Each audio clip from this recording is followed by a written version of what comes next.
박성호는 오전 10시가 넘어서야 일어났습니다.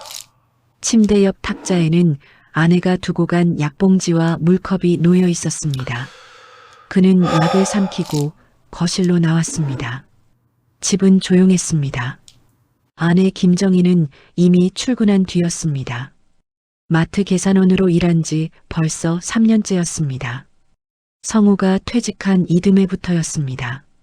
거실 소파에 앉아 리모컨을 집었습니다. 뉴스 채널을 돌리다 예능으로 넘어가고 다시 홈쇼핑으로 넘어갔습니다. 무엇을 보든 집중되지 않았습니다. 그는 결국 TV를 껐습니다. 뭘 하지? 혼잣말이 나왔습니다. 대답은 없었습니다. 성우는 35년 동안 은행에 다녔습니다. 지점장까지 올라갔고 성실하다는 평을 들으며 살았습니다.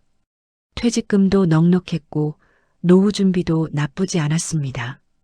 그런데 퇴직 후 3년이 지난 지금 그는 무엇도 하지 않는 사람이 되어 있었습니다. 아침은 건너뛰고 점심은 냉장고에 있는 반찬으로 혼자 먹었습니다. 설거지는 나중에 하려다 결국 싱크대에 그릇을 쌓아두었습니다. 오후에는 다시 소파에 앉았습니다. 휴대폰을 들고 뉴스를 읽거나 SNS를 훑었습니다. 그러다 보면 어느새 저녁이 되었습니다.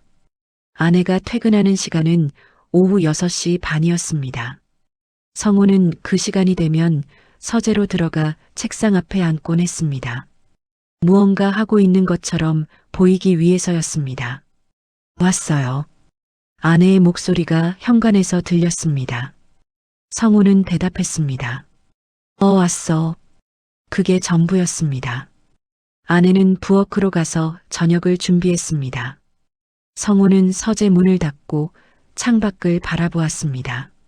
저 멀리 아파트 단지 사이로 해가 지고 있었습니다.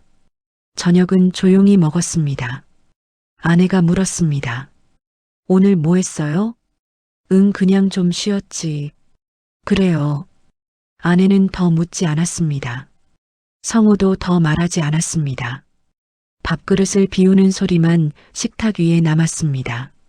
식사 후 설거지는 아내가 했습니다. 성우는 거실 소파로 돌아가 TV를 켰습니다.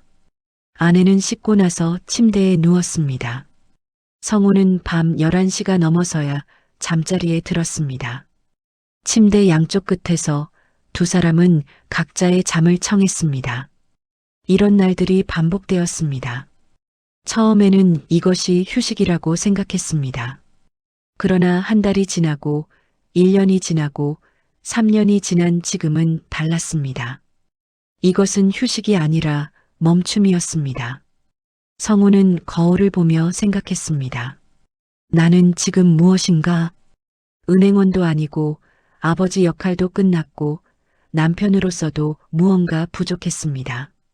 자식들은 이미 독립해서 각자의 삶을 살고 있었습니다. 명절이나 생일에나 전화가 왔습니다. 아내는 여전히 옆에 있었지만 그와 함께 있는 건 아니었습니다. 어느 날 아침 성우는 현관 신발장 앞에 서 있었습니다. 밖으로 나가야 한다는 생각이 들었습니다. 이유는 없었습니다. 그저 이대로는 안 된다는 불안이 있었습니다. 그는 운동화를 신었습니다.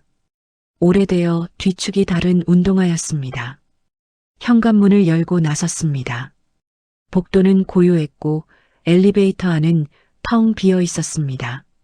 아파트 단지 입구에서 성우는 멈춰 섰습니다. 어디로 갈지 몰랐습니다. 공원으로 갈까, 도서관으로 갈까, 아니면 그냥 걸을까? 결정하지 못한 채 그는 다시 집으로 돌아왔습니다. 그날 저녁 아내가 말했습니다. 요즘 운동이라도 하나 해봐요. 성우는 고개를 들었습니다. 갑자기 왜? 그냥 집에만 있으니까 답답해 보여서요. 아내의 목소리에는 걱정보다 권유가 섞여 있었습니다.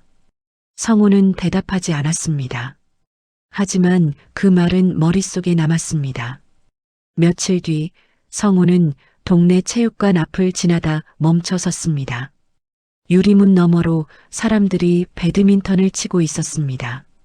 땀을 흘리며 웃고 공을 쫓으며 뛰는 모습이 보였습니다. 그 안에는 그가 잃어버린 무언가가 있는 것 같았습니다. 성우는 유리문에 붙은 안내문을 읽었습니다. 동호회 회원 모집 중. 초보자 환영. 그는 휴대폰을 꺼내 번호를 적었습니다. 그리고 집으로 돌아왔습니다. 그날 밤 성우는 오랜만에 잠이 오지 않았습니다. 불안이 아니라 기대 때문이었습니다. 그는 천장을 바라보며 생각했습니다. 저곳에 가면 뭔가 달라질까? 옆에서 아내의 고른 숨소리가 들렸습니다. 성우는 조용히 이불을 덮었습니다. 그리고 눈을 감았습니다. 박성우는 체육관 문 앞에서 주저했습니다. 유리문 너머로 사람들이 보였습니다. 라켓을 휘두르고 공을 주고받으며 웃고 있었습니다. 그는 문 손잡이를 잡았다가 놓기를 반복했습니다. 괜히 왔나? 뒤돌아갈까 생각했습니다.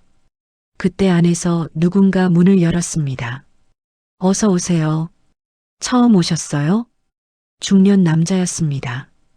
운동복 차림에 이마에 땀이 맺혀 있었습니다.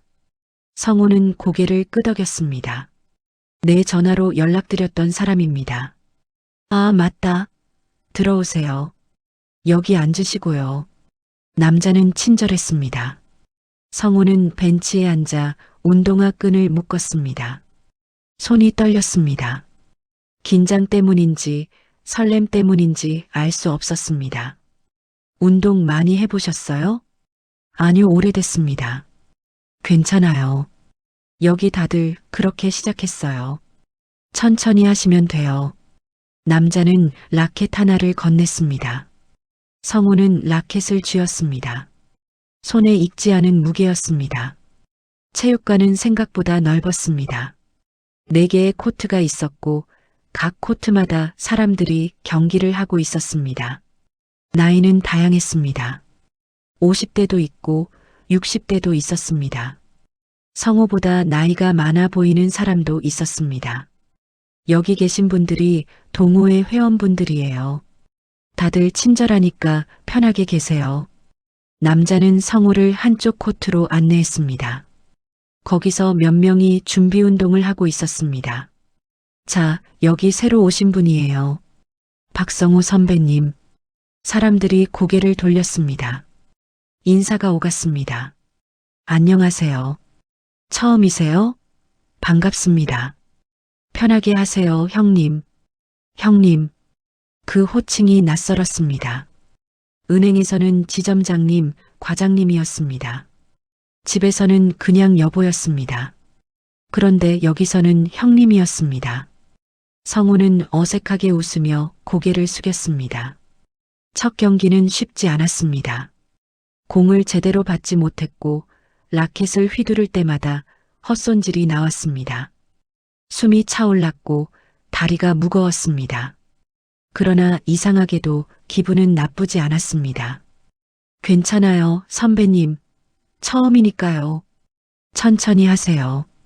급할 거 없어요. 사람들은 그를 다그치지 않았습니다. 오히려 격려했습니다. 성우는 땀을 닦으며 다시 자세를 잡았습니다. 1시간이 지나고 2시간이 지났습니다. 운동이 끝날 무렵 성우는 벤치에 주저앉았습니다. 온몸이 땀으로 젖어 있었습니다. 숨이 거칠게 나왔습니다. 그런데 이상했습니다. 오랜만에 살아있다는 느낌이 들었습니다. 힘드셨죠? 그래도 잘하셨어요. 처음 맞이했던 남자가 물을 건넸습니다. 성우는 받아서 단숨에 마셨습니다. 다음 주에도 오실 거죠? 네, 올 것 같습니다. 좋아요. 기다릴게요, 형님. 성우는 고개를 끄덕였습니다. 집으로 돌아오는 길은 가벼웠습니다.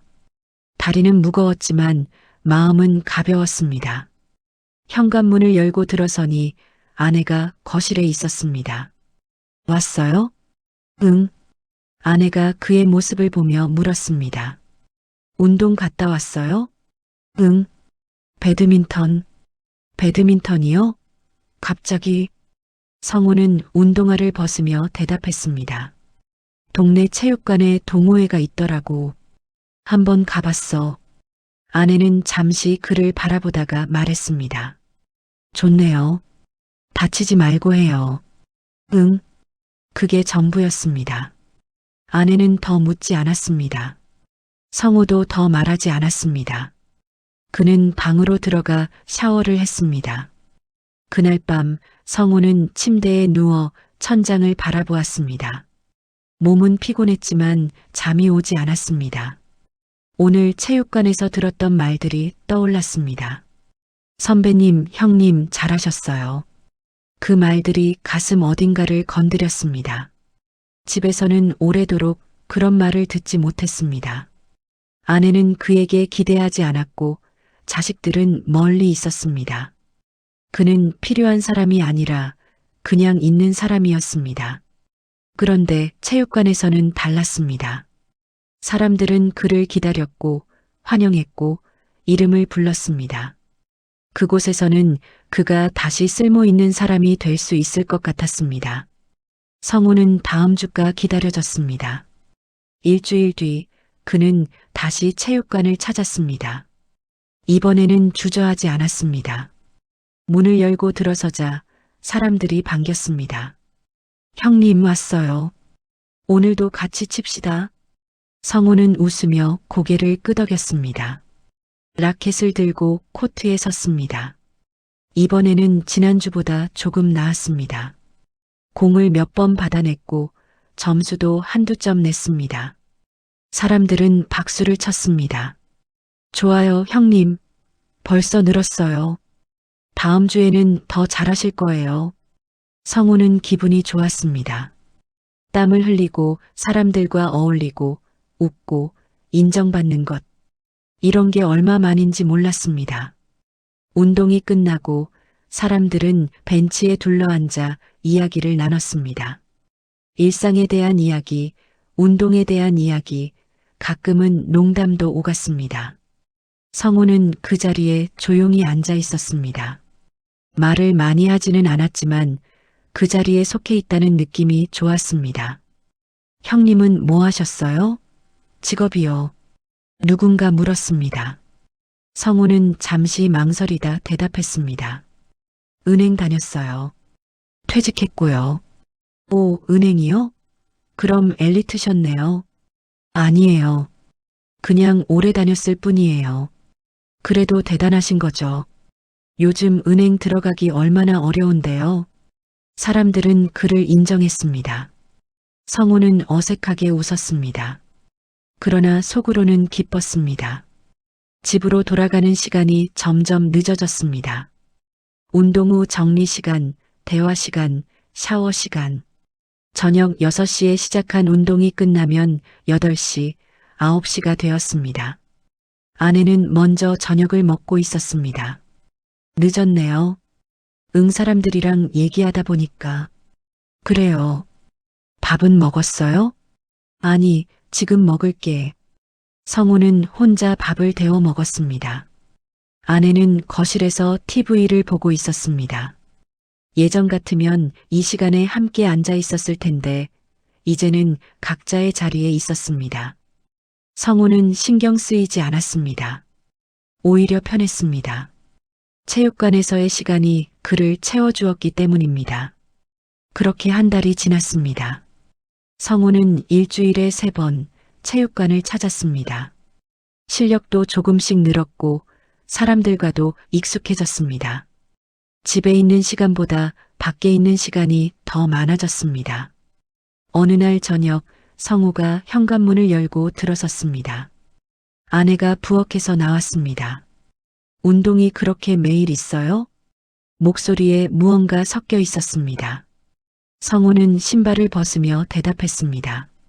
응, 동호회니까. 매일은 아니잖아요.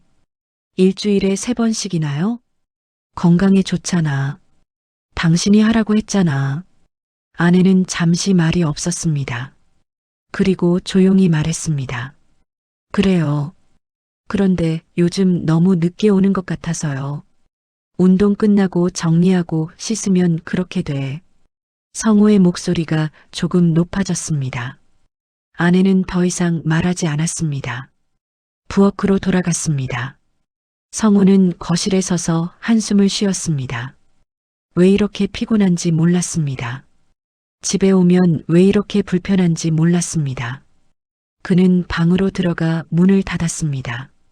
침대에 누워 휴대폰을 켰습니다. 체육관 사람들과의 단톡방에 메시지가 와 있었습니다. 내일도 오시죠, 형님? 성우는 답장을 보냈습니다. 네, 갑니다. 그리고 휴대폰을 내려놓았습니다. 천장을 바라보며 생각했습니다. 나는 지금 뭘 하고 있는 걸까? 그러나 답은 나오지 않았습니다. 다만 한 가지는 확실했습니다. 체육관에 가는 이유가 이제 건강 때문만은 아니라는 것. 박성호는 체육관 입구에서 신발을 신고 있었습니다. 아직 코트에 불이 켜지기 전이었습니다. 그는 일부러 일찍 왔습니다. 집에 있는 것보다 여기 오는 게 편했습니다. 관리실 문이 열리며 누군가 나왔습니다. 동호회 총무를 맡고 있는 오성민이었습니다. 50대 중반, 인쇄소를 운영한다고 했습니다. 형님, 벌써 오셨어요? 응. 좀 일찍 나왔어. 커피 드실래요? 제가 방금 내렸는데. 고맙습니다. 성우는 따뜻한 종이컵을 받아들었습니다. 두 사람은 벤치에 나란히 앉았습니다. 요즘 많이 오시네요. 운동 재미있으세요? 응, 괜찮아. 형님 실력 많이 늘었어요. 처음 오셨을 때랑 다르죠. 성우는 웃으며 고개를 끄덕였습니다. 실력이 늘었다는 말이 기뻤습니다. 어떤 일에 진전이 있다는 것, 그게 오랜만이었습니다. 사람들이 하나둘 들어오기 시작했습니다. 인사가 오갔습니다. 형님, 오늘도 왔네요. 준비 운동부터 시작할까요? 오늘은 복식으로 한번 해봅시다. 성우는 그 속에 자연스럽게 섞였습니다. 라켓을 들고 코트에 섰습니다. 공을 주고받으며 몸을 풀었습니다. 이곳에서는 모든 게 명확했습니다. 공을 잘 받으면 칭찬이 돌아왔고 실수하면 격려가 돌아왔습니다. 점수를 내면 환호가 들렸고 지면 다음 기회를 기다렸습니다. 누구도 그를 무시하지 않았고 누구도 그를 불필요한 사람으로 여기지 않았습니다. 형님, 좋아요. 그렇게 치는 거예요. 오늘 컨디션 좋으신데요? 다음 주 시합 나가실래요? 우리 팀 한 명 부족한데. 성우는 고개를 끄덕였습니다. 제가 괜찮을까요? 당연하죠. 형님이면 충분해요. 그 말이 마음속 깊은 곳을 건드렸습니다. 충분하다는 말. 집에서는 한 번도 들어본 적 없는 말이었습니다. 운동이 끝나고 사람들은 벤치 주변에 모였습니다. 오늘은 평소보다 사람이 많았습니다. 15명쯤 되었습니다. 오늘 회식 어때요? 오랜만에 한잔합시다. 누군가 제안했습니다. 사람들이 찬성했습니다. 좋죠. 형님도 가시죠? 성우는 잠시 망설였습니다. 시계를 봤습니다. 저녁 8시였습니다.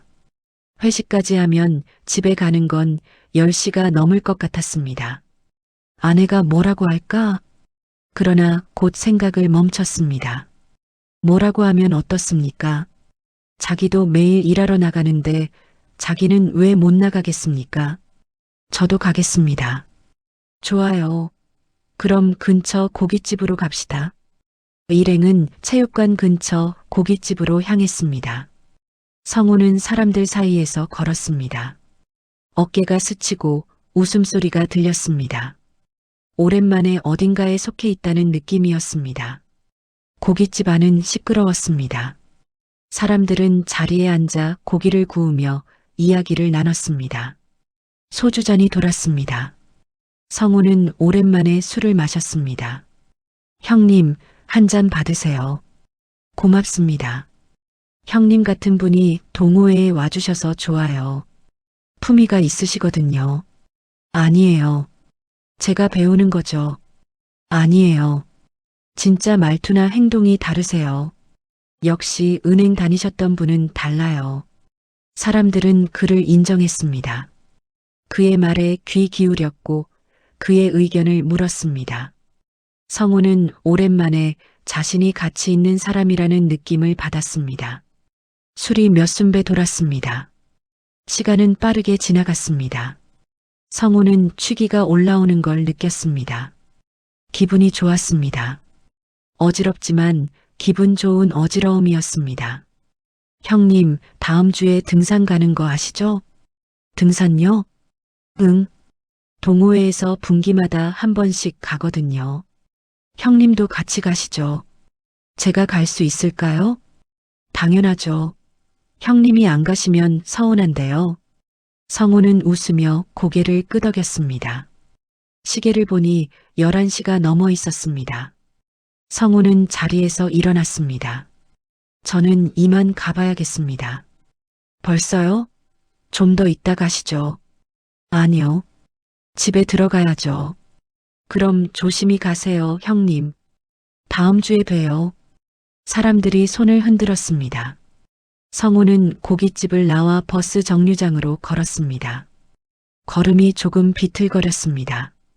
집에 도착한 건 자정이 가까운 시간이었습니다. 현관문을 열자 거실은 어두웠습니다. 아내는 이미 잠든 것 같았습니다. 성우는 조용히 신발을 벗고 안으로 들어갔습니다. 침실 문을 열자 아내가 침대에 누워 있었습니다. 등을 돌리고 있었습니다. 자는 건지 깨어 있는 건지 알 수 없었습니다. 성우는 옷을 벗고 화장실로 갔습니다. 씻고 나와 침대에 누웠습니다. 아내는 여전히 움직이지 않았습니다. 성우는 천장을 바라보았습니다. 오늘 하루가 떠올랐습니다. 체육관에서의 시간, 사람들과의 대화, 웃음과 술. 그 모든 게 좋았습니다. 그런데 이상했습니다. 집에 돌아오니 그 기분이 사라졌습니다. 다시 무거운 침묵만 남았습니다. 다음 날 아침 성우가 일어났을 때 아내는 이미 출근한 뒤였습니다. 식탁에는 아침이 차려져 있지 않았습니다. 냉장고에 반찬만 덩그러니 놓여 있었습니다. 성우는 밥을 데워 먹었습니다. 혼자 먹는 밥은 맛이 없었습니다. 그러나 불평하지 않았습니다. 자기도 늦게 들어왔으니까요. 일주일이 그렇게 지나갔습니다. 성우는 체육관에 더 자주 갔습니다. 이제는 일주일에 4번, 5번도 갔습니다. 집에 있는 시간보다 밖에 있는 시간이 더 많았습니다. 아내는 점점 말이 줄었습니다. 아침 인사도 저녁 인사도 짧아졌습니다. 밥을 함께 먹는 날도 줄었습니다. 성우가 늦게 들어오니 아내는 먼저 먹고 자버렸습니다. 어느 날 저녁 성우가 체육관에서 돌아왔습니다. 거실에 불이 켜져 있었습니다. 아내가 소파에 앉아 TV를 보고 있었습니다. 평소와 달랐습니다. 왔어요. 성우가 말했습니다. 아내는 TV를 끄고 그를 바라보았습니다. 앉아요. 목소리가 낮았습니다. 성우는 소파에 앉았습니다. 아내는 잠시 말이 없었습니다. 그리고 천천히 입을 열었습니다. 요즘 집에 거의 안 계시네요. 운동 다녀오는 거잖아. 운동만 하는 거예요? 무슨 소리야? 아니, 그냥 요즘 너무 늦게 오시니까요. 성우는 짜증이 났습니다. 사람들이랑 밥도 먹고 그러는 거지. 뭐가 문제야? 문제라는 게 아니라. 아내는 말을 멈췄습니다. 그리고 한숨을 쉬었습니다. 당신 요즘 변했어요. 뭐가? 말투도 표정도 모든 게요. 성우는 대답하지 않았습니다. 아내는 조용히 말을 이었습니다. 저는 그냥 걱정돼서요. 당신이 집보다 밖이 더 좋은 것 같아서요. 당신도 매일 일 나가잖아. 나는 왜 안 돼? 저는 일하는 거잖아요. 당신은, 나는 뭐, 노는 거야? 목소리가 높아졌습니다. 아내는 더 이상 말하지 않았습니다. 성우는 자리에서 일어났습니다. 나도 내 삶이 있어. 집에만 있으라는 법 없어. 그는 방으로 들어가 문을 닫았습니다. 아내는 거실에 혼자 남았습니다. 침대에 누워서도 성우는 화가 풀리지 않았습니다. 왜 저렇게 구는 거지? 자기도 매일 나가면서. 그는 휴대폰을 꺼내 동호회 단톡방을 열었습니다. 메시지가 와 있었습니다. 형님, 내일도 오시죠? 기다릴게요. 성우는 답장을 보냈습니다. 네, 갑니다. 그리고 휴대폰을 내려놓았습니다. 천장을 바라보았습니다. 저 사람들은 자기를 기다립니다. 자기를 형님이라 부릅니다. 자기를 필요로 합니다. 그런데 집에서는 어떻습니까? 아무도 그를 필요로 하지 않습니다. 아내는 혼자서도 잘 살고 자식들은 멀리 있습니다. 나는 어디에 있어야 하는 걸까? 성우는 눈을 감았습니다. 그러나 잠은 오지 않았습니다. 머릿속에는 체육관 사람들의 얼굴이 떠올랐습니다. 웃으며 손 흔드는 모습, 함께 고기 굽던 모습, 형님이라 부르던 목소리. 그것들이 그를 다시 그곳으로 이끌었습니다. 이제 체육관은 단순한 운동 공간이 아니었습니다. 그곳은 그가 다시 사람이 될 수 있는 유일한 곳이었습니다. 박성우가 체육관에 도착했을 때 평소와 다른 분위기였습니다. 코트 한쪽에서 낯선 여자가 네트를 정리하고 있었습니다. 40대 후반쯤 되어 보였습니다. 운동복 차림에 머리는 단정하게 묶여 있었습니다. 오성민이 다가왔습니다. 형님, 소개해 드릴게요. 오늘부터 저희 체육관에서 일하시는 이선영 코치님이에요. 여자가 고개를 숙여 인사했습니다. 안녕하세요. 이선영입니다. 아, 네. 박성우입니다. 성우도 어색하게 고개를 숙였습니다. 선영 코치님이 프리랜서로 여러 체육관 다니시거든요. 저희 쪽도 주 이틀 정도 오셔서 도와주시기로 했어요. 그렇군요. 선배님도 배드민턴 오래 치셨어요? 선영이 물었습니다. 목소리는 부드러웠습니다.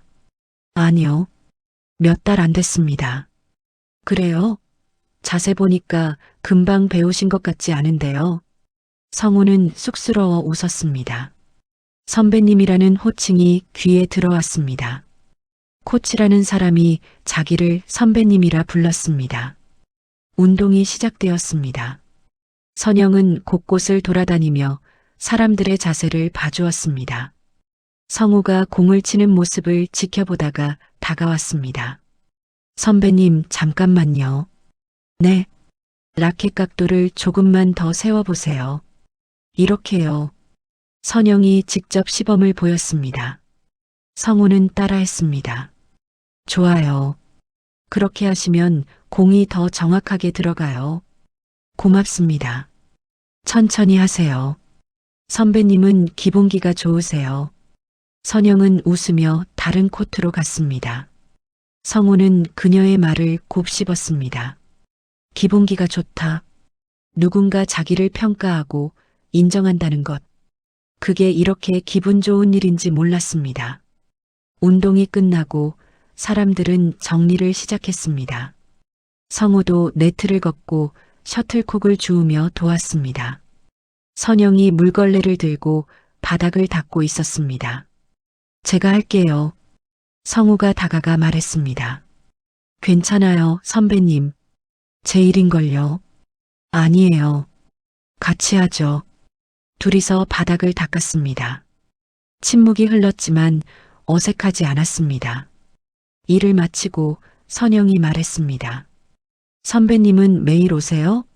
아니요. 일주일에 서너 번요. 운동 정말 좋아하시나 봐요. 좋아한다기보다 여기 오는 게 편해서요. 선영은 고개를 끄덕였습니다. 저도 그래요. 집에만 있으면 답답하거든요.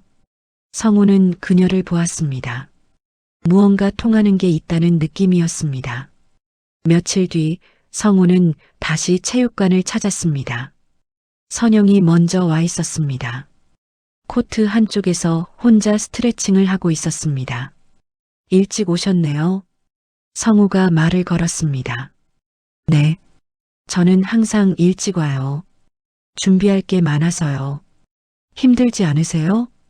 괜찮아요. 이 일 좋아하거든요. 얼마나 하셨어요? 코치 일을요. 한 10년 됐어요. 원래 실업팀 선수였는데 은퇴하고 이 일 시작했죠. 실업팀이요? 대단하시네요. 아니에요. 다들 그냥 살아가는 거죠. 선영은 담담하게 웃었습니다. 성우는 그녀에게서 묘한 편안함을 느꼈습니다. 과하지 않은 태도, 적당한 거리감. 그런데 그 거리감이 오히려 가깝게 느껴졌습니다. 운동 후 선영은 사람들과 이야기를 나눴습니다. 성우도 그 자리에 자연스럽게 앉았습니다. 선배님 세대는 진짜 열심히 사셨어요. 선영이 말했습니다. 갑자기 왜요? 아니, 요즘 사람들 보면 금방 포기하거든요. 그런데 선배님 같은 분들은 끝까지 하시잖아요. 그냥 해야 하니까 했죠. 그게 쉬운 게 아니에요. 대단하신 거예요. 성우는 처음 듣는 말이었습니다. 집에서는 아무도 그런 말을 하지 않았습니다. 아내도 자식들도 아무도. 감사합니다. 성우는 조용히 말했습니다. 선영은 웃으며 고개를 끄덕였습니다. 그날 이후 성우와 선영은 자주 대화를 나눴습니다. 운동 전, 운동 후 정리하는 시간에 이야기는 배드민턴에서 일상으로 넓어졌습니다. 선배님은 뭐 하셨어요? 은행 다녔어요. 오래 다녔죠. 그럼 정년 퇴직하셨네요? 네. 3년 전에요. 그럼 이제 편하시겠어요? 성우는 대답하지 못했습니다. 편한가요? 몸은 편할지 몰라도 마음은 편하지 않았습니다. 그렇게 보여요? 아니요. 그냥 보통 퇴직하시면 편하다고들 하시잖아요. 사실은 좀 답답해요. 성우는 솔직하게 말했습니다. 선영은 고개를 끄덕였습니다. 저도 알아요. 그 기분. 어떻게요? 저도 은퇴하고 나서 한동안 그랬거든요. 내가 뭐 하는 사람인지 모르겠고, 어디에도 속하지 못한 것 같고, 성우는 그녀를 바라보았습니다. 정확히 자기 마음을 아는 사람이었습니다. 그럼 어떻게 극복하셨어요? 극복이라기보다 그냥 새로운 자리를 찾은 거죠. 이렇게요. 선영은 체육관을 둘러보며 웃었습니다. 여기도 나름 괜찮아요. 사람들 만나고 땀 흘리고 누군가에게 도움 주고 나쁘지 않아요. 성우는 고개를 끄덕였습니다. 그녀의 말이 마음에 와닿았습니다. 며칠 뒤 체육관에서 작은 대회가 열렸습니다. 동호회 회원들끼리 하는 친선 경기였습니다. 성우도 한 팀으로 출전했습니다. 경기 중 성우는 실수를 했습니다. 공을 놓쳤고 상대팀이 점수를 냈습니다. 성우는 고개를 숙였습니다. 괜찮아요, 선배님. 선영이 코트 밖에서 소리쳤습니다. 다음 공에 집중하세요. 성우는 고개를 들었습니다. 선영이 웃으며 엄지를 들어 보이고 있었습니다. 성우는 다시 자세를 잡았습니다. 다음 공을 받아냈습니다. 그리고 그 다음 공도 받아냈습니다. 경기는 이겼습니다. 사람들이 박수를 쳤습니다. 형님, 멋있었어요. 마지막 그 공 진짜 좋았어요. 성우는 웃으며 손을 흔들었습니다. 시선이 선영에게 갔습니다. 그녀도 웃고 있었습니다. 경기가 끝나고 선영이 다가왔습니다. 축하해요, 선배님. 정말 잘하셨어요. 고맙습니다. 덕분에요. 아니에요. 선배님이 잘하신 거예요. 두 사람은 잠시 서로를 바라보았습니다. 성우는 가슴 한쪽이 따뜻해지는 걸 느꼈습니다. 그날 저녁 성우는 평소보다 늦게 집에 돌아왔습니다. 대회 후 뒤풀이가 있었기 때문입니다. 선영도 함께 했습니다. 현관문을 열자 불은 꺼져 있었습니다. 아내는 이미 잠든 것 같았습니다. 성우는 조용히 들어가 침대에 누웠습니다. 천장을 바라보았습니다. 오늘 하루가 떠올랐습니다. 경기에서의 승리, 사람들의 박수, 선영의 미소, 그리고 문득 깨달았습니다. 자기가 지금 무엇에 빠져들고 있는지, 이것은 단순한 운동이 아니었습니다. 이것은 인정받고 싶은 욕망이었습니다. 필요한 사람이 되고 싶은 욕망이었습니다. 그리고 그 중심에 선영이 있었습니다. 성우는 눈을 감았습니다. 불안이 스며들었습니다. 이대로 괜찮은 걸까? 하지만 그 불안보다 더 큰 것이 있었습니다. 체육관에서 느끼는 충만함이었습니다. 그것이 그를 계속 그곳으로 이끌었습니다. 다음 날 성우는 다시 체육관을 찾았습니다. 선영이 먼저 와 있었습니다. 그녀는 웃으며 손을 흔들었습니다. 선배님, 오늘도 왔네요. 네, 왔습니다. 오늘은 제가 선배님 자세 좀 더 봐드릴게요. 괜찮으시죠? 고맙습니다. 두 사람은 코트에 섰습니다. 공을 주고받으며 대화를 나눴습니다. 그 시간이 편안했습니다. 성우는 이제 알았습니다. 자기가 체육관에 오는 이유를, 그리고 그 이유 중 하나가 바로 저 여자라는 것을. 하지만 그는 그것이 잘못된 것인지 자연스러운 것인지 구분할 수 없었습니다. 다만 한 가지는 확실했습니다. 그는 더 이상 집으로 돌아가고 싶지 않았습니다. 박성호는 체육관 벤치에 앉아 물을 마셨습니다. 운동이 끝난 지 1시간이 지났지만 그는 집에 갈 생각이 없었습니다. 다른 사람들도 하나둘 남아 있었습니다. 이선영도 그 중 하나였습니다. 선배님, 아직 안 가세요? 선영이 물통을 들고 다가왔습니다. 좀 쉬다가 가려고요. 집이 멀으세요? 아니요. 가까워요. 그럼 천천히 가셔도 되겠네요. 선영은 옆에 앉았습니다. 두 사람 사이에 적당한 거리가 있었습니다. 그러나 그 거리가 불편하지 않았습니다. 요즘 많이 오시네요. 선영이 말했습니다. 그런가요? 네. 제가 오는 날이면 꼭 계시더라고요. 성우는 어색하게 웃었습니다.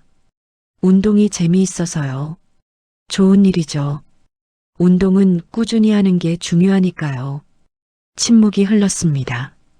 체육관은 조용했습니다. 멀리서 청소하는 소리만 들렸습니다. 선배님은 가족분들이랑 사이 좋으세요? 선영이 물었습니다. 갑작스러운 질문이었습니다. 갑자기 왜요? 아니, 그냥 궁금해서요. 선배님 같은 분은 가정도 화목하실 것 같아서요. 성우는 대답을 망설였습니다. 화목하냐고 물으면 뭐라고 답해야 할까요?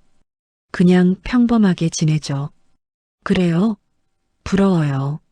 왜요? 저는 혼자 살거든요. 이혼했어요. 선영은 담담하게 말했습니다. 성우는 그녀를 바라보았습니다. 언제요? 5년 전이요. 남편이 다른 사람 만났어요. 그래서 갈라섰죠. 힘드셨겠네요. 처음에는 힘들었죠.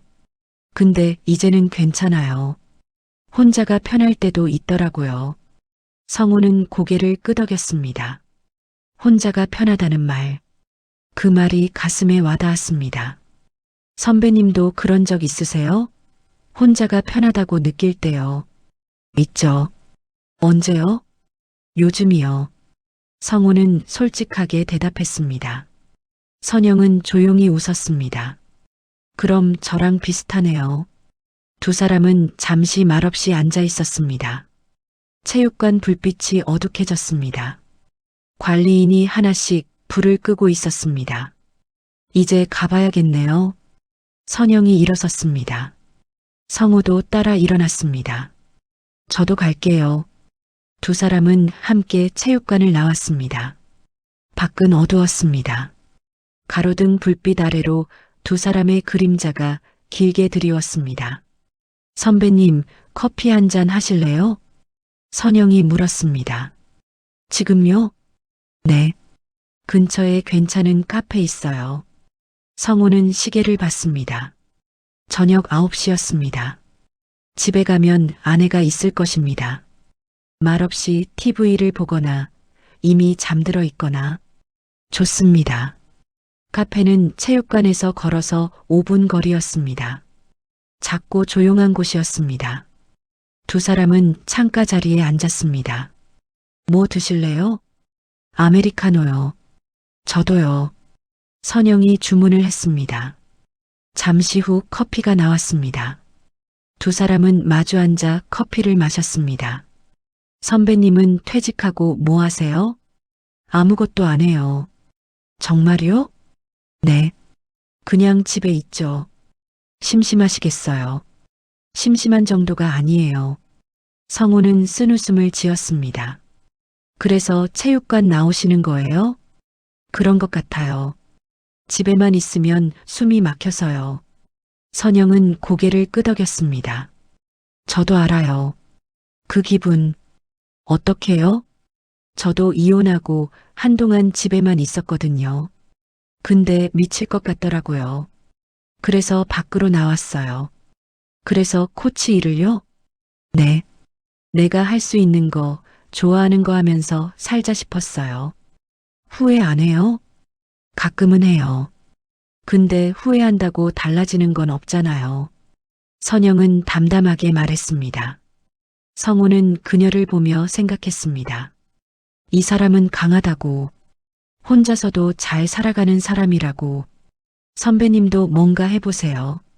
뭐요? 좋아하는 거요. 배드민턴 말고도 뭔가 있잖아요. 성우는 대답하지 못했습니다. 좋아하는 게 뭐였을까요? 생각해보니 모르겠습니다. 잘 모르겠어요. 그럼 천천히 찾아보세요. 저처럼요. 선영은 웃었습니다. 성우도 따라 웃었습니다. 커피를 다 마시고 두 사람은 카페를 나왔습니다. 밖은 더 어두워져 있었습니다.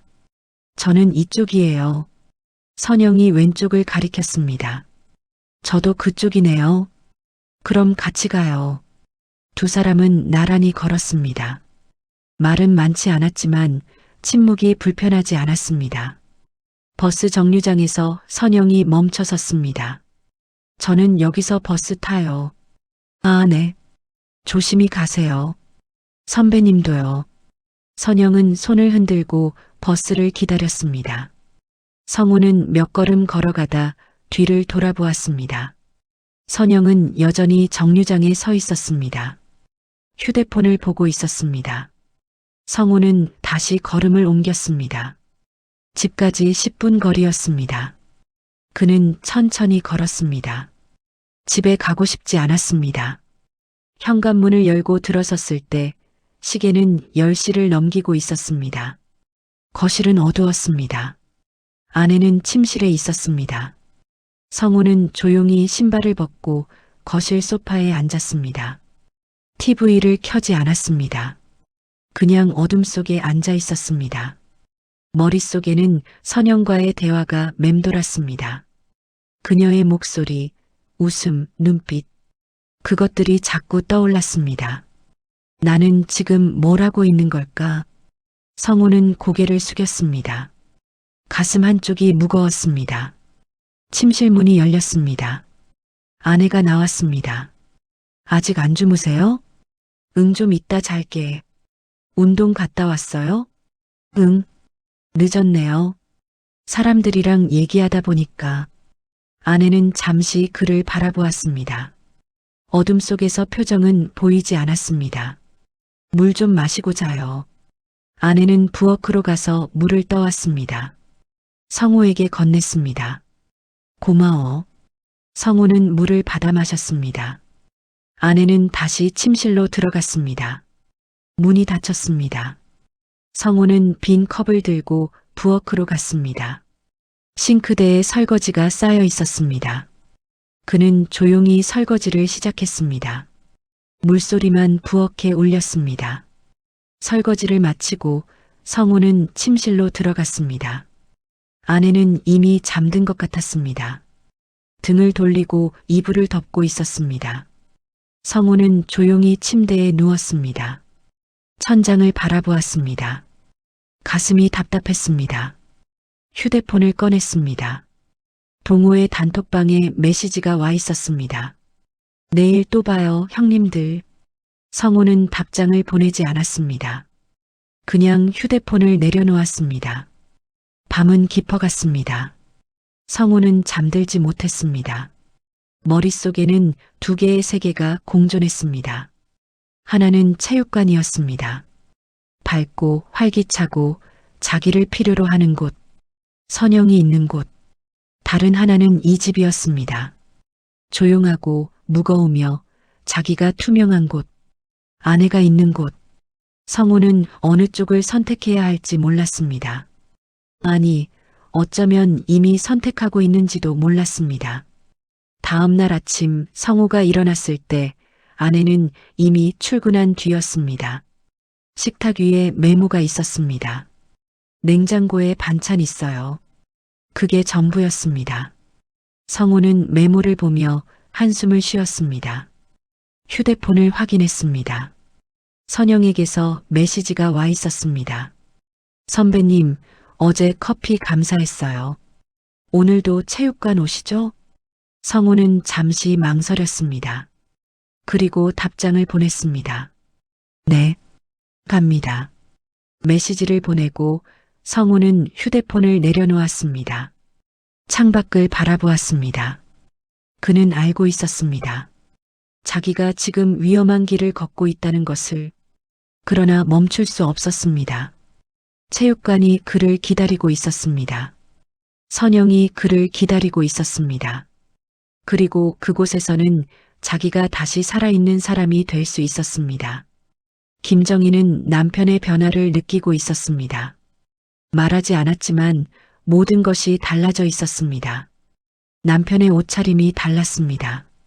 예전에는 집에서 늘 낡은 트레이닝복만 입었습니다. 그런데 요즘은 체육관 갈 때마다 새 운동복을 꺼내 입었습니다. 거울 앞에서 옷매무새를 다듬는 시간도 길어졌습니다. 남편의 말투도 달랐습니다. 집에서는 여전히 말이 없었지만 전화 통화할 때는 달랐습니다. 체육관 사람들과 통화할 때면 목소리가 밝아졌습니다. 웃음소리도 들렸습니다. 예전에는 집에서 들을 수 없던 소리였습니다. 그리고 휴대폰이었습니다. 남편은 요즘 휴대폰을 손에서 놓지 않았습니다.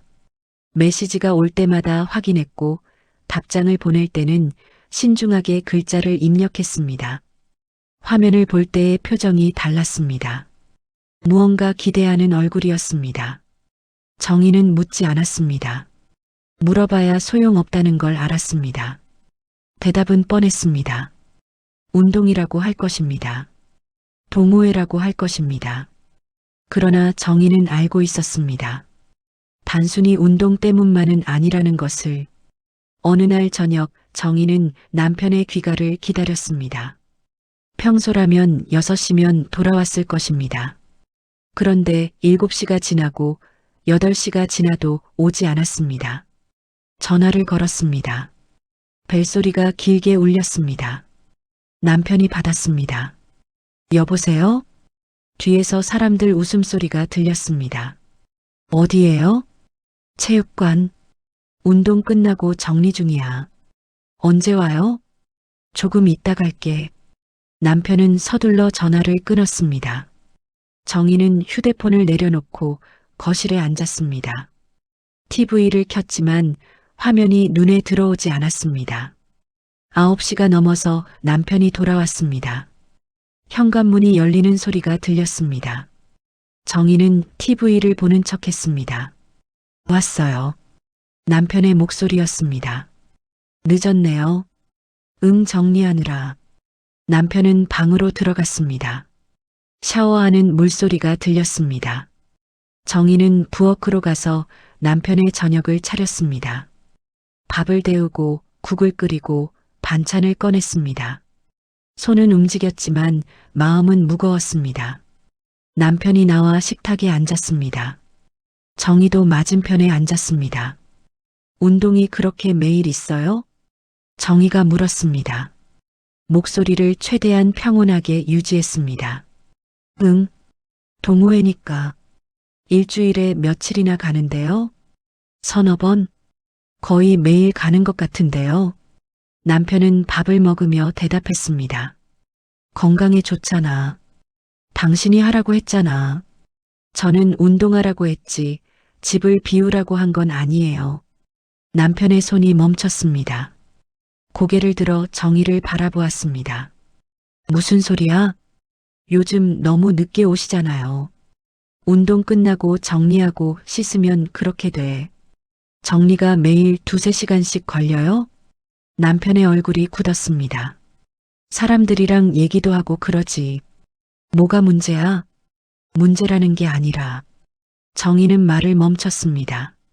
어떻게 말해야 할지 몰랐습니다.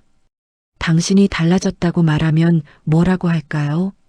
체육관에 너무 빠져 있다고 말하면 화를 낼까요? 그냥 걱정돼서 그래요. 뭐가 걱정인데? 당신이요. 남편은 젓가락을 내려놓았습니다. 나 걱정은 왜 해? 나 멀쩡한데. 멀쩡해 보이지 않아요. 뭐가? 요즘 집에 관심이 없잖아요. 나한테도 관심이 없고. 남편은 한숨을 쉬었습니다. 당신도 매일 일 나가잖아. 나는 왜 안 돼? 저는 일하러 가는 거잖아요. 돈 벌러 가는 거고요. 나는 건강 챙기러 가는 거야. 뭐가 다른데? 정희는 더 이상 말하지 않았습니다. 남편도 밥을 다 먹지 않고 자리에서 일어났습니다. 먼저 들어갈게. 남편은 방으로 들어가 문을 닫았습니다. 정희는 홀로 식탁에 남았습니다. 남편이 남긴 밥그릇을 바라보았습니다. 반쯤 남은 밥, 손도 대지 않은 반찬들. 정희는 설거지를 시작했습니다. 물소리만 부엌에 울렸습니다. 눈물이 나올 것 같았지만 참았습니다. 설거지를 마치고 정희는 거실 소파에 앉았습니다. TV는 여전히 켜져 있었지만 소리는 들리지 않았습니다. 머릿속이 복잡했습니다. 남편과 살아온 30년이 떠올랐습니다. 결혼 초 아이들 키울 때, 남편이 승진했을 때, 힘들었지만 함께였습니다. 외로웠지만 옆에 있었습니다. 그런데 지금은 달랐습니다. 남편은 집에 있어도 없는 것 같았습니다.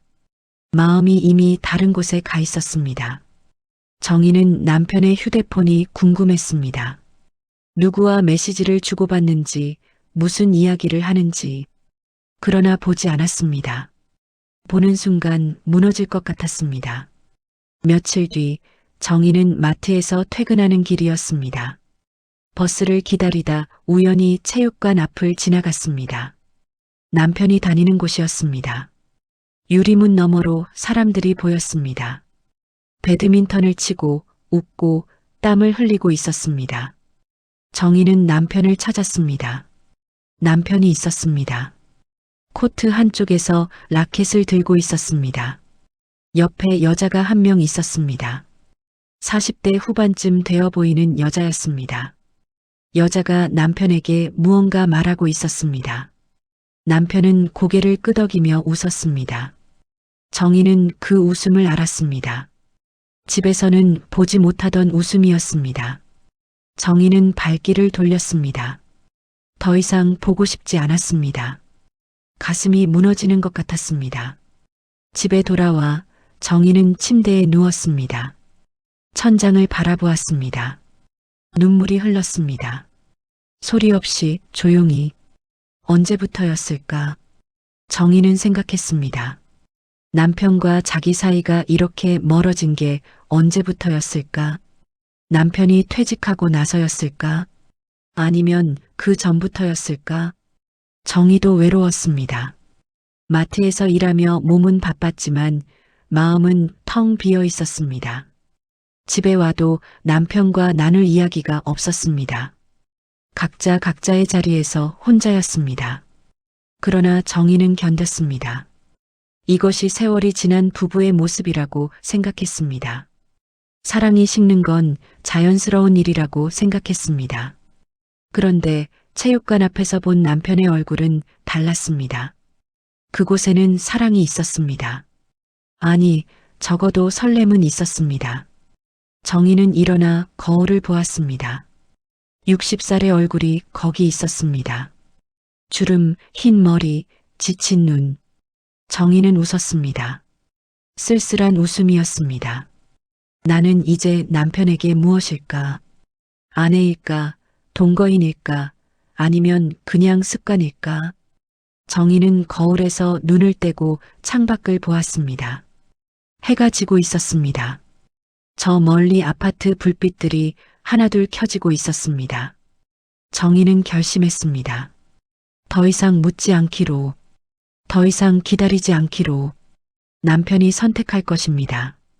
집으로 돌아올 것인지 아니면 그곳으로 갈 것인지 정희는 그 결과를 받아들일 준비를 하기로 했습니다.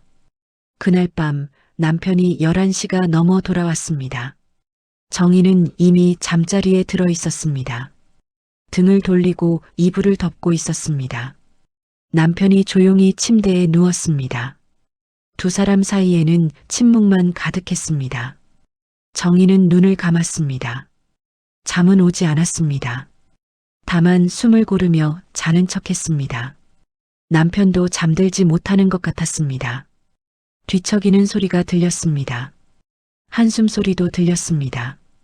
두 사람은 같은 침대에 누워 각자의 밤을 보냈습니다.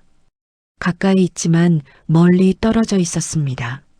새벽이 되어서야 정희는 잠이 들었습니다. 꿈을 꾸었습니다.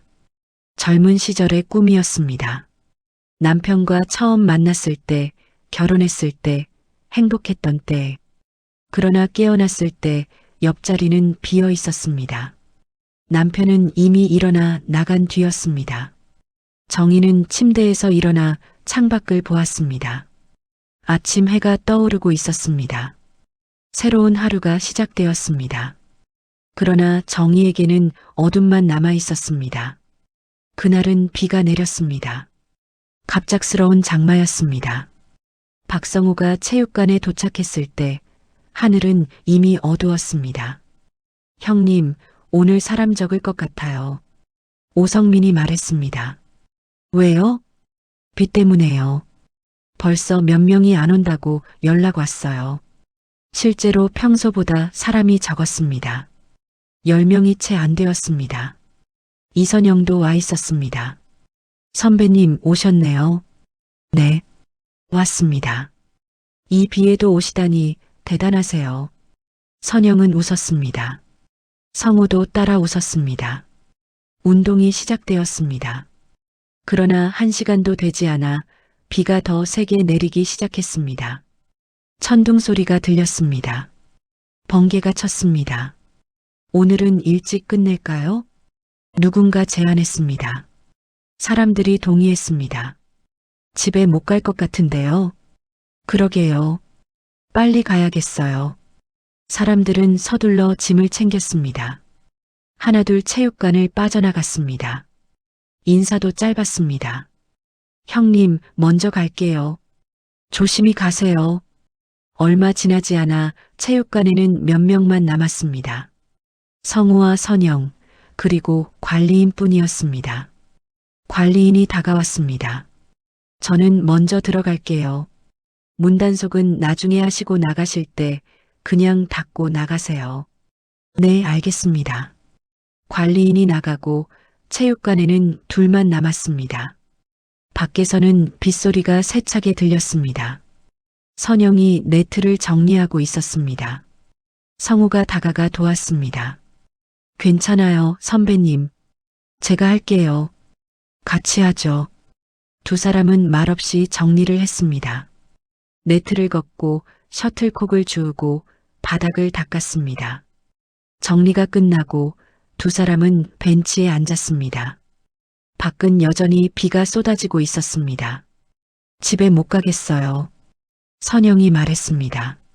좀 기다려야겠네요. 선배님 집은 멀어요? 아니요. 걸어서 10분이요. 그럼 괜찮으시겠네요. 저는 버스 타야 해서요. 많이 멀어요? 30분 정도요. 두 사람은 빗소리를 들으며 앉아 있었습니다. 체육관은 조용했습니다. 불빛만 밝게 켜져 있었습니다. 선배님, 선영이 먼저 말을 꺼냈습니다. 네. 제가 이상한 질문해도 돼요? 뭔데요? 선영은 잠시 망설이다 물었습니다. 선배님은 행복하세요? 성우는 대답하지 못했습니다. 행복하냐는 질문. 오래 생각해 본 적 없는 질문이었습니다. 갑자기 왜 그런 걸 물어요? 그냥 궁금해서요. 선배님 보면 가끔 슬퍼 보일 때가 있거든요. 슬퍼 보여요? 네. 웃으실 때도요. 성우는 쓴웃음을 지었습니다. 그렇게 보이나요? 네. 침묵이 흘렀습니다. 성우는 천천히 입을 열었습니다. 행복한지 잘 모르겠어요. 왜요? 행복이 뭔지 몰라서요. 불행하지 않으면 행복한 건가요? 선영은 고개를 끄덕였습니다. 저도 그래요. 불행하지는 않은데 행복한 것 같지도 않아요. 외롭지 않아요? 외롭죠. 매일이요. 그런데 어떻게 견뎌요? 견디는 게 아니라 익숙해지는 거예요. 성우는 그녀를 바라보았습니다. 어둠 속에서 그녀의 얼굴이 희미하게 보였습니다. 선영 씨도 외로워요? 처음으로 이름을 불렀습니다. 선영이 고개를 끄덕였습니다. 네, 많이요. 그럼 왜 혼자 사세요? 혼자가 편해서요. 누군가랑 같이 있으면서도 외로운 것보다는요. 그 말이 성우의 가슴을 찔렀습니다. 정확히 자기 상황이었습니다. 저도 그래요. 성우가 말했습니다. 집에 있어도 혼자예요. 아내랑 같이 있어도 혼자고요. 그래서 체육관에 오시는 거예요? 네. 여기서는 혼자가 아닌 것 같아서요. 선영은 조용히 웃었습니다. 저도요. 여기 오면 괜찮아져요. 사람들도 있고 선배님도 계시고. 저요? 네. 선배님 같은 분 요즘 드물어요. 무슨 소리예요? 진짜예요. 성실하시고 말씀도 진중하시고 사람 대하는 태도도 정중하시고. 성우는 어색하게 웃었습니다. 과찬이에요. 아니에요. 제가 사람 많이 봤는데 선배님은 달라요. 선영의 목소리가 부드러웠습니다.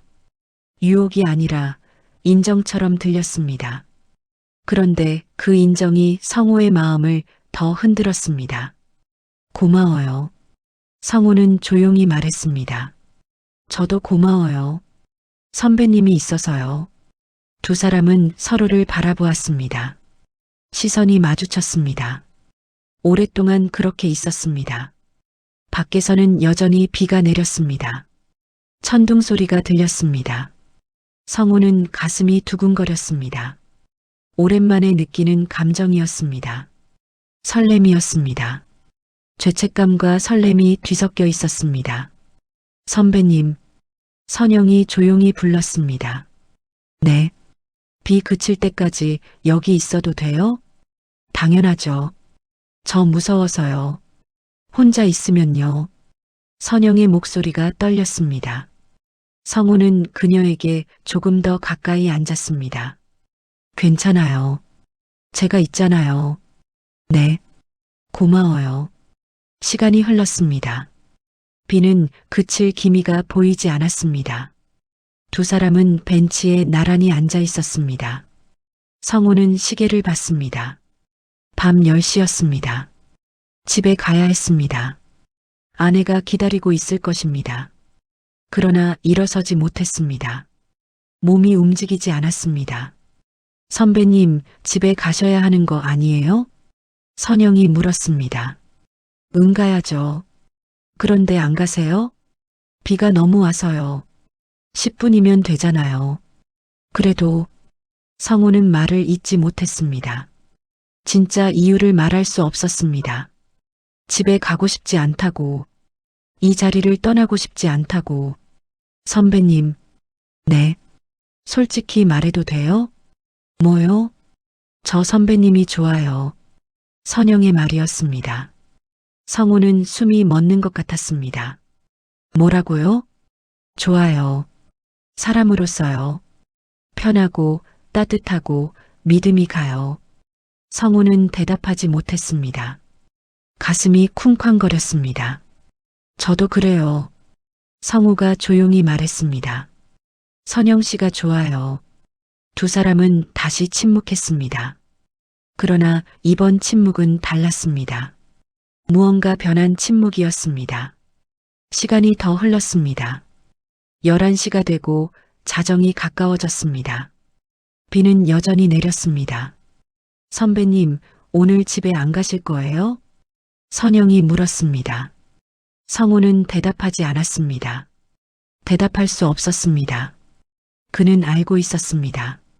지금 이 순간이 마지막 기회라는 것을, 지금 일어나서 나가면 아직 돌아갈 수 있다는 것을. 그러나 몸이 움직이지 않았습니다. 마음이 이미 결정한 것 같았습니다. 잘 모르겠어요. 성우는 솔직하게 말했습니다. 그럼 여기 있어요. 저랑요. 선영의 말이었습니다. 성우는 그녀를 보았습니다.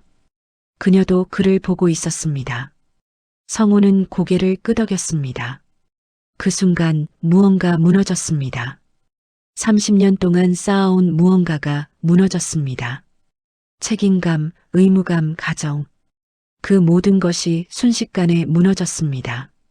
물리적으로 무슨 일이 일어난 것은 아니었습니다. 그러나 마음은 이미 선을 넘었습니다. 성우는 벤치에 앉아 천장을 바라보았습니다. 선영도 옆에 앉아 있었습니다. 두 사람은 말이 없었습니다. 밖에서는 빗소리만 들렸습니다. 성우는 생각했습니다. 나는 지금 무엇을 하고 있는 걸까? 그러나 후회하지 않았습니다. 오히려 편안했습니다. 오랜만에 느끼는 평안이었습니다. 새벽이 되어서야 비가 그쳤습니다. 하늘이 밝아오고 있었습니다. 선배님, 이제 가야 할 것 같아요. 선영이 말했습니다. 네. 두 사람은 일어났습니다. 체육관을 나와 밖으로 나왔습니다. 공기는 차가웠습니다. 저는 이쪽이에요. 선영이 말했습니다. 조심히 가세요. 선배님도요. 선영은 떠났습니다. 성우는 그 자리에 서서 그녀가 멀어지는 모습을 보았습니다. 그리고 천천히 집으로 걸어갔습니다. 새벽 5시였습니다. 현관문을 열었습니다. 집은 조용했습니다. 아내는 침실에 있을 것입니다. 성우는 거실 소파에 앉았습니다. 창밖을 바라보았습니다. 해가 떠오르고 있었습니다. 그는 알고 있었습니다. 자기가 돌아올 수 없는 강을 건넜다는 것을, 이제 뒤돌아갈 수 없다는 것을. 그러나 후회는 없었습니다. 다만 두려움만 있었습니다. 앞으로 무슨 일이 일어날지, 아내가 알게 될지, 자기가 어떻게 될지. 성우는 고개를 숙였습니다. 그리고 조용히 눈물을 흘렸습니다. 박성우가 집에 들어섰을 때 해가 막 떠오르고 있었습니다. 거실은 어두웠습니다. 그는 조용히 신발을 벗고 소파에 앉았습니다. 침실 문이 열렸습니다. 김정희가 나왔습니다. 잠옷 차림이었습니다. 두 사람은 서로를 바라보았습니다. 말이 없었습니다. 어디 갔다 와요? 정희가 물었습니다. 목소리는 평온했습니다. 화도 놀람도 없었습니다. 체육관에요. 밤새요? 비가 와서 못 나왔어요. 그래요. 정희는 더 묻지 않았습니다. 부엌으로 가서 물을 마셨습니다. 성우는 소파에 앉아 있었습니다. 씻고 좀 주무세요. 정희가 말했습니다. 그리고 침실로 돌아갔습니다. 문이 닫혔습니다. 성우는 그 자리에 앉아 있었습니다. 아내가 화를 내지 않은 것이 오히려 무서웠습니다. 추궁하지 않은 것이 더 고통스러웠습니다. 그는 샤워를 하고 침대에 누웠습니다. 아내는 이미 일어나 출근 준비를 하고 있었습니다. 성우는 눈을 감았습니다. 잠은 오지 않았습니다. 며칠이 지났습니다. 집안은 더욱 조용해졌습니다. 아내와 성우는 거의 대화를 하지 않았습니다. 아침 인사도 저녁 인사도 사라졌습니다. 성우는 체육관에 나가지 못했습니다. 갈 수가 없었습니다. 선영을 마주할 용기가 없었습니다. 휴대폰에는 메시지가 쌓였습니다. 형님, 요즘 안 보이시네요. 괜찮으세요? 선배님, 체육관에 오세요. 기다리고 있어요. 성우는 답장하지 않았습니다. 휴대폰을 멀리 두었습니다. 그는 하루 종일 집에만 있었습니다. 거실 소파에 앉아 창밖을 보고 시간을 보냈습니다. 퇴직 직후로 돌아간 것 같았습니다. 아니, 그때보다 더 공허했습니다. 일주일이 지난 어느 날 저녁이었습니다. 성우가 거실에 앉아 있을 때 현관문이 열렸습니다. 아내가 퇴근한 것입니다. 평소와 달랐습니다. 아내는 현관에서 신발을 벗고 거실로 들어오지 않았습니다. 침실로 곧장 들어갔습니다. 성우는 불안했습니다. 무언가 잘못되었다는 느낌이 들었습니다. 한참 뒤 아내가 침실에서 나왔습니다. 손에 서류 봉투를 들고 있었습니다. 아내는 식탁에 봉투를 내려놓았습니다. 그리고 성우를 보았습니다. 뭔데요? 성우가 물었습니다. 목소리가 떨렸습니다. 보세요. 성우는 봉투를 열었습니다. 서류가 들어 있었습니다. 협의 이혼 이사 확인 신청서라는 제목이 보였습니다. 성우는 서류를 내려놓았습니다. 손이 떨렸습니다. 이게 뭐예요? 보면 알잖아요. 왜 갑자기 이런 걸? 갑작스러운 일이 아니에요. 정희의 목소리는 차분했습니다. 우리 이미 오래전부터 끝났잖아요. 성우는 대답하지 못했습니다. 정희는 계속 말했습니다. 퇴직하고 나서 3년 동안 봤어요. 당신이 어떻게 변하는지, 어떻게 멀어지는지. 나도. 아니에요. 당신만 멀어진 게 아니에요. 저도 멀어졌어요. 우리 둘 다요. 정희는 식탁 의자에 앉았습니다. 처음에는 참았어요. 세월이 지나면 다들 그렇다고 생각했어요. 사랑이 식는 건 당연한 일이라고 생각했어요. 정희 씨. 근데 그게 아니더라고요. 당신은 저한테 식은 게 아니라 아예 관심이 없어진 거예요. 성우는 고개를 들지 못했습니다. 체육관 다니는 건 상관없었어요. 운동하고 사람 만나고 좋은 일이잖아요. 근데 그게 전부가 되면 안 되는 거잖아요. 미안해요. 미안하다는 말 듣고 싶어서 하는 얘기 아니에요. 정희는 잠시 말을 멈췄습니다. 눈가가 붉어졌습니다. 그러나 울지 않았습니다. 저도 이제 지쳤어요. 혼자 사는 것처럼 살면서 부부인 척하는 게요. 나도 노력할게요. 다시. 노력은 이미 늦었어요. 우리 둘 다 알잖아요. 당신 마음이 이미 다른 데 가 있다는 거요. 성우는 아무 말도 하지 못했습니다. 정희의 말이 맞았습니다. 서명하고 법원 가면 돼요. 복잡하지 않아요. 재산 분할도 반반으로 하면 되고요. 애들한테는 제가 말할게요. 당신은 신경 쓰지 마세요. 정희는 자리에서 일어났습니다. 침실로 돌아가려다 멈춰 섰습니다. 그 사람이요. 네. 체육관에 있는 그 사람이요. 행복하게 해줘요. 우리처럼 되지 말고요. 정희는 침실로 들어갔습니다. 문이 닫혔습니다. 성우는 식탁에 혼자 남았습니다. 이혼 서류가 눈앞에 있었습니다. 그는 서류를 집어들었습니다. 글자가 흐릿하게 보였습니다. 눈물이 흘렀습니다. 소리 없이 조용히. 성우는 울었습니다. 아내를 잃어서가 아니었습니다. 자기 자신을 잃어서였습니다. 다음 날 성호는 체육관으로 갔습니다. 오랜만이었습니다. 유리문을 열고 들어섰습니다. 사람들이 있었습니다. 운동하고 웃고 땀을 흘리고 있었습니다. 형님, 오랜만이에요. 오성민이 다가왔습니다. 어디 아프셨어요? 걱정했잖아요. 아니, 좀 바빴어요. 오늘 같이 치시죠. 성호는 고개를 끄덕였습니다. 라켓을 들었습니다. 그런데 이상했습니다. 무게가 느껴지지 않았습니다. 선영이 보였습니다. 코트 한쪽에서 네트를 정리하고 있었습니다. 그녀가 고개를 들어 성호를 보았습니다. 두 사람의 시선이 마주쳤습니다. 선영이 미소 지었습니다. 성호도 웃었습니다. 그러나 그 웃음은 예전과 달랐습니다. 텅 빈 웃음이었습니다. 성호는 운동을 했습니다. 공을 쳤고 뛰었고 땀을 흘렸습니다. 그러나 즐겁지 않았습니다. 아무 의미가 없었습니다.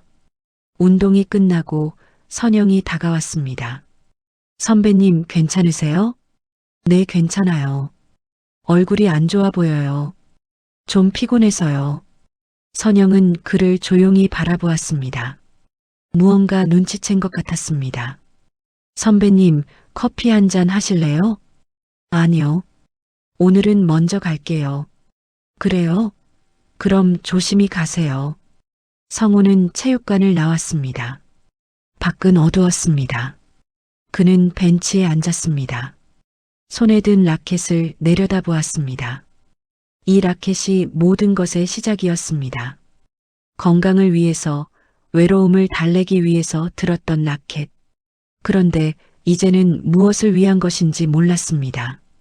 성호는 라켓을 벤치 옆에 내려놓았습니다. 천천히 일어섰습니다. 돌아보지 않았습니다. 걸어갔습니다. 집으로 가는 길이었습니다. 아니, 이제는 집이 아닐지도 몰랐습니다. 곧 나가야 할 곳이었습니다. 성호는 걸으며 생각했습니다. 자기가 진짜 원했던 게 뭐였을까? 배드민턴이 아니었습니다. 선영도 아니었습니다. 체육관 사람들도 아니었습니다. 그는 그저 필요한 사람이 되고 싶었습니다. 인정받고 싶었습니다. 선택받고 싶었습니다. 그러나 그것은 착각이었습니다. 마지막 착각이었습니다. 집에 도착했습니다. 현관문을 열었습니다. 불은 꺼져 있었습니다. 성호는 거실에 섰습니다. 어둠 속에서 이 집을 둘러보았습니다. 30년을 살았던 집이었습니다. 아이들을 키웠던 집이었습니다. 행복했던 적도 힘들었던 적도 있었던 집이었습니다. 그런데 이제는 남이 될 집이었습니다. 성호는 소파에 앉았습니다. 식탁 위에는 여전히 이혼 서류가 놓여 있었습니다. 그는 펜을 들었습니다. 서류에 서명을 했습니다. 박성호. 세 글자가 종이 위에 새겨졌습니다. 다 끝났습니다. 성호는 창밖을 바라보았습니다. 저 멀리 불빛들이 보였습니다. 각자의 집에서 각자의 삶을 사는 사람들이었습니다. 성호도 이제 그렇게 살 것입니다. 혼자서요. 그는 눈을 감았습니다. 후회가 밀려왔습니다. 아내에게, 자식들에게, 자기 자신에게. 그러나 이미 늦었습니다. 되돌릴 수 없었습니다. 다만 한 가지는 알았습니다. 자기를 집으로 돌아오지 못하게 만든 것은 배드민턴도 선영도 아니었다는 것. 그것은 자기 안의 공허함이었습니다. 채워지지 않는 갈증이었습니다. 인정받고 싶다는, 필요한 사람이 되고 싶다는 마지막 욕망이었습니다. 성호는 소파에 앉아 밤을 보냈습니다. 아침이 왔습니다. 새로운 하루가 시작되었습니다. 그러나 성호에게는 끝난 하루였습니다. 아니, 끝난 삶이었습니다. 그는 일어나 짐을 챙기기 시작했습니다. 많지 않았습니다. 옷 몇 벌, 세면도구, 중요한 서류들. 짐을 들고 현관으로 향했습니다. 신발을 신었습니다. 문 손잡이를 잡았습니다. 뒤를 돌아보았습니다. 마지막으로 이 집을 봤습니다. 안녕히. 작은 목소리로 인사했습니다. 누구에게 하는 인사인지 몰랐습니다. 집에게인지 아내에게인지 지난 삶에게인지. 문을 열고 나갔습니다. 문이 닫혔습니다. 박성호는 복도를 걸었습니다. 엘리베이터를 탔습니다. 아래로 내려갔습니다. 밖으로 나왔습니다. 햇살이 밝았습니다. 그는 걸었습니다. 어디로 가는지 몰랐습니다. 다만 앞으로 나아갔습니다. 뒤돌아보지 않았습니다. 돌아갈 곳이 없었으니까요. 선택받고 싶었던 사람은 결국 아무에게도 선택받지 못했습니다. 필요한 사람이 되고 싶었던 사람은 결국 아무에게도 필요하지 않은 사람이 되었습니다. 그것이 박성호의 이야기였습니다. 늦은 나이에 찾아온 착각과 그로 인해 잃어버린 모든 것에 대한 이야기였습니다. 엔딩 내레이션. 사람은 누구나 자기 자리를 찾고 싶어 합니다. 필요한 사람이 되고 싶어 하고 인정받고 싶어 합니다. 그러나 때로는 그 자리가 이미 곁에 있다는 걸 모릅니다. 익숙해서 당연해서 눈에 보이지 않습니다. 박성호는 집 밖에서 자신을 찾으려 했습니다. 체육관에서 사람들 사이에서 새로운 관계 속에서 그곳에서 자신이 필요한 사람이라고 느꼈습니다. 그러나 그것은 착각이었습니다. 진짜 자신이 필요한 곳은 이미 정해져 있었습니다. 30년을 함께한 아내 곁이었습니다. 평범하지만 소중한 일상 속이었습니다. 그는 너무 늦게 깨달았습니다. 돌아갈 수 없는 강을 건너고 나서야 알았습니다. 잃어버리고 나서야 비로소 보였습니다. 선택받고 싶었던 사람은 결국 아무도 선택하지 못했습니다. 새로운 시작을 꿈꿨던 사람은 결국 모든 것을 잃었습니다. 인생의 가장 큰 불행은 불행을 겪는 것이 아닙니다. 행복이 곁에 있는데 그것을 알아보지 못하는 것입니다. 박성호의 이야기는 끝났습니다. 그러나 질문은 남습니다. 우리는 지금 어디에서 무엇을 찾고 있습니까? 정작 소중한 것을 놓치고 있지는 않습니까? 돌아갈 수 있을 때 돌아가야 합니다. 너무 늦기 전에요. 때로는 새로운 시작보다 지켜온 것의 가치가 더 큽니다. 오늘 이야기 즐거우셨나요?